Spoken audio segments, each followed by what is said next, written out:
Stay ಸಿಕ್ಕಿರೋಂಥದ್ದು ಗೊತ್ತಾಯ್ತು. ತುಂಬಾ ನೋವಾಗ್ತಾ ಇದೆ. ಇನ್ನೇನು ಕ್ಲೈಮ್ಯಾಕ್ಸ್ ನಲ್ಲಿ ಇದ್ದೀವಿ. ಇನ್ನು ಕೆಲವೇ ದಿನಗಳಲ್ಲಿ ರಾಜ್ಯ ಸರ್ಕಾರ ಸಮಿತಿಯನ್ನು ರಚನೆ ಮಾಡೋದಕ್ಕೆ ಅನುಮೋದನೆ ಕೊಡುತ್ತೆ.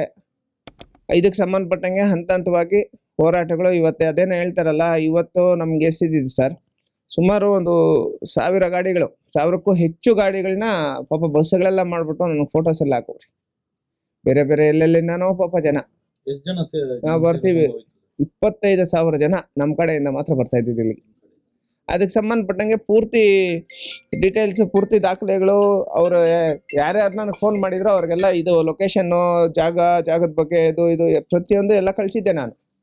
ಎಲ್ಲ ಬರೋ ಅಂತ ಜಾಸ್ತಿ ಇದಿತ್ತು. ಕೊನೆ ಗಳಿಗೆಯಲ್ಲಿ ಈಗ ನೀವು ತಪ್ಪು ಮಾಡಿಲ್ಲ ಅಂದರೆ ಸ್ಟೇ ತಗೊಂಬರೋ ಅಂಥ ಅವಶ್ಯಕತೆ ಏನೈತಿ? ಇವಾಗ ಯಾರು ಸ್ಟೇ ತಗೊಂಬಂದಿದ್ದಾರೋ ಅವ್ರನ್ನ ಆರೋಪಿ ಸ್ಥಾನದಲ್ಲಿ ನಿಲ್ಲಿಸ್ತೀರಿ ನಾವು.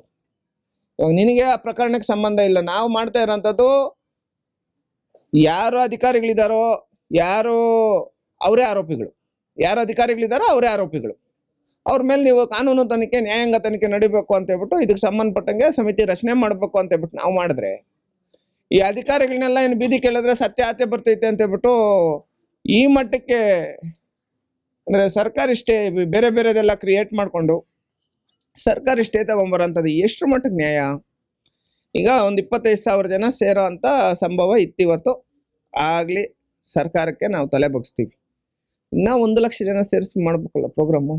ಇದು ಇನ್ನೂ ದೊಡ್ಡ ಮಟ್ಟದಲ್ಲಿ ಜ್ವಾಲಾಗ್ನಿಯಾಗಿ ಉರಿತಾ ಇದೆ ಸರ್. ಈಗ ನಮ್ಮ ಜನನ ಬಡ್ದು ಎಬ್ಬಿಸ್ತಾ ಇರೋದು ಇವರು.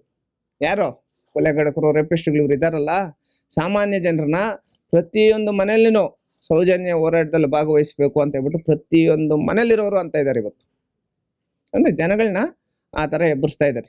ಇವ್ರ ದುಡ್ಡು, ಇವ್ರ ಕಾಸು, ಇವರು ದುರಹಂಕಾರ, ಇದೆಲ್ಲ ಎಷ್ಟು ದಿನ ಇರುತ್ತೆ ಸರ್? ಈ ಮಟ್ಟಕ್ಕೆ ಹೋಗ್ಲಿ. ದುಡ್ಡು ಐತೆ ಅಂತ ಹೇಳ್ಬಿಟ್ಟು ಹೈಕೋರ್ಟ್ಗಳು ಸ್ಟೇ ತಗೊಂಬರೋಂಥದ್ದು, ಸುಳ್ಳು ಕ್ರಿಯೇಟ್ ಮಾಡೋಂಥದ್ದು, ಜನಗಳನ್ನ ತಪ್ಪಿಸೋ ಅಂಥದ್ದು, ಯಾರು ಮಾತಾಡಿದ್ರೆ ಅವ್ರ ಮೇಲೆ ಆರೋಪ ಮಾಡೋ ಅಂಥದ್ದು, ಏನಿವೆಲ್ಲ ಮಾಡಲಿ. ಯಾರ್ಯಾರು ಏನೇನು ಮಾಡ್ತಾರೋ ಮಾಡಲಿ, ಹಂತವಾಗಿ ಹೋರಾಟ ಮಾಡ್ತೀವಿ ಸರ್. ಸ್ಟೇ ಸಿಕ್ಕಿರೋ ಅಂಥದ್ದು ಗೊತ್ತಾಯ್ತು.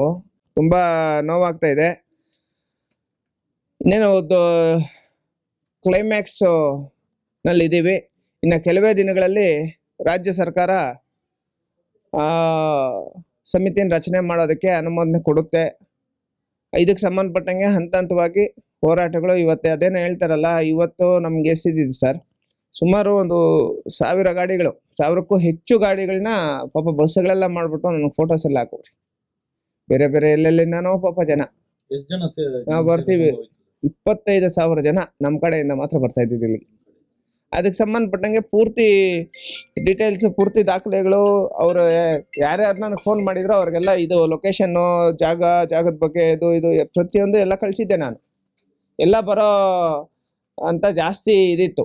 ಕೊನೆ ಗಳಿಗೆಯಲ್ಲಿ ಈಗ ನೀವು ತಪ್ಪು ಮಾಡಿಲ್ಲ ಅಂದರೆ ಸ್ಟೇ ತಗೊಂಬರೋ ಅಂಥ ಅವಶ್ಯಕತೆ ಏನೈತಿ? ಇವಾಗ ಯಾರು ಸ್ಟೇ ತಗೊಂಬಂದಿದ್ದಾರೋ ಅವ್ರನ್ನ ಆರೋಪಿ ಸ್ಥಾನದಲ್ಲಿ ನಿಲ್ಲಿಸ್ತೀರಿ ನಾವು. ಇವಾಗ ನಿನಗೆ ಆ ಪ್ರಕರಣಕ್ಕೆ ಸಂಬಂಧ ಇಲ್ಲ. ನಾವು ಮಾಡ್ತಾ ಇರೋಂಥದ್ದು ಯಾರು ಅಧಿಕಾರಿಗಳಿದ್ದಾರೋ ಯಾರು ಅವರೇ ಆರೋಪಿಗಳು, ಯಾರು ಅಧಿಕಾರಿಗಳಿದ್ದಾರೋ ಅವರೇ ಆರೋಪಿಗಳು. ಅವ್ರ ಮೇಲೆ ನೀವು ಕಾನೂನು ತನಿಖೆ, ನ್ಯಾಯಾಂಗ ತನಿಖೆ ನಡಿಬೇಕು ಅಂತ ಹೇಳ್ಬಿಟ್ಟು ಇದಕ್ಕೆ ಸಂಬಂಧಪಟ್ಟಂಗೆ ಸಮಿತಿ ರಚನೆ ಮಾಡಬೇಕು ಅಂತ ಹೇಳ್ಬಿಟ್ಟು ನಾವು ಮಾಡಿದ್ರೆ, ಈ ಅಧಿಕಾರಿಗಳನ್ನೆಲ್ಲ ಏನು ಬೀದಿ ಕೇಳಿದ್ರೆ ಸತ್ಯಾತೆ ಬರ್ತೈತೆ ಅಂತ ಹೇಳ್ಬಿಟ್ಟು ಈ ಮಟ್ಟಕ್ಕೆ ಅಂದರೆ ಸರ್ಕಾರಿ ಸ್ಟೇ ಬೇರೆ ಬೇರೆದೆಲ್ಲ ಕ್ರಿಯೇಟ್ ಮಾಡಿಕೊಂಡು ಸರ್ಕಾರಿ ಸ್ಟೇ ತಗೊಂಬರೋಂಥದ್ದು ಎಷ್ಟು ಮಟ್ಟಕ್ಕೆ ನ್ಯಾಯ?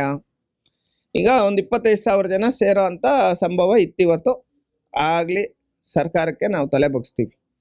ಇನ್ನೂ 1 ಲಕ್ಷ ಜನ ಸೇರಿಸಿ ಮಾಡ್ಬೇಕಲ್ಲ ಪ್ರೋಗ್ರಾಮು. ಇದು ಇನ್ನೂ ದೊಡ್ಡ ಮಟ್ಟದಲ್ಲಿ ಜ್ವಾಲಾಗ್ನಿಯಾಗಿ ಉರಿತಾ ಇದೆ ಸರ್. ಈಗ ನಮ್ಮ ಜನನ ಬಡ್ದು ಎಬ್ಬಿಸ್ತಾ ಇರೋದು ಇವರು. ಯಾರೋ ಕೊಲೆಗಡಕರು, ರೇಪಿಸ್ಟ್ಗಳು ಇವ್ರು ಇದ್ದಾರಲ್ಲ, ಸಾಮಾನ್ಯ ಜನರನ್ನ ಪ್ರತಿಯೊಂದು ಮನೆಯಲ್ಲಿನೂ ಸೌಜನ್ಯ ಹೋರಾಟದಲ್ಲಿ ಭಾಗವಹಿಸಬೇಕು ಅಂತ ಹೇಳ್ಬಿಟ್ಟು ಪ್ರತಿಯೊಂದು ಮನೇಲಿರೋರು ಅಂತ ಇದ್ದಾರೆ ಇವತ್ತು. ಅಂದರೆ ಜನಗಳನ್ನ ಆ ಥರ ಎಬ್ಬರಿಸ್ತಾ ಇದ್ದಾರೆ. ಇವ್ರ ದುಡ್ಡು, ಇವ್ರ ಕಾಸು, ಇವರು ದುರಹಂಕಾರ, ಇದೆಲ್ಲ ಎಷ್ಟು ದಿನ ಇರುತ್ತೆ ಸರ್? ಈ ಮಟ್ಟಕ್ಕೆ ಹೋಗ್ಲಿ. ದುಡ್ಡು ಐತೆ ಅಂತ ಹೇಳ್ಬಿಟ್ಟು ಹೈಕೋರ್ಟ್ಗಳು ಸ್ಟೇ ತಗೊಂಬರೋಂಥದ್ದು, ಸುಳ್ಳು ಕ್ರಿಯೇಟ್ ಮಾಡೋಂಥದ್ದು, ಜನಗಳನ್ನ ತಪ್ಪಿಸೋ ಅಂಥದ್ದು, ಯಾರು ಮಾತಾಡಿದ್ರೆ ಅವ್ರ ಮೇಲೆ ಆರೋಪ ಮಾಡೋ ಅಂಥದ್ದು, ಏನಿವೆಲ್ಲ ಮಾಡಲಿ. ಯಾರ್ಯಾರು ಏನೇನು ಮಾಡ್ತಾರೋ ಮಾಡಲಿ, ಹಂತವಾಗಿ ಹೋರಾಟ ಮಾಡ್ತೀವಿ ಸರ್.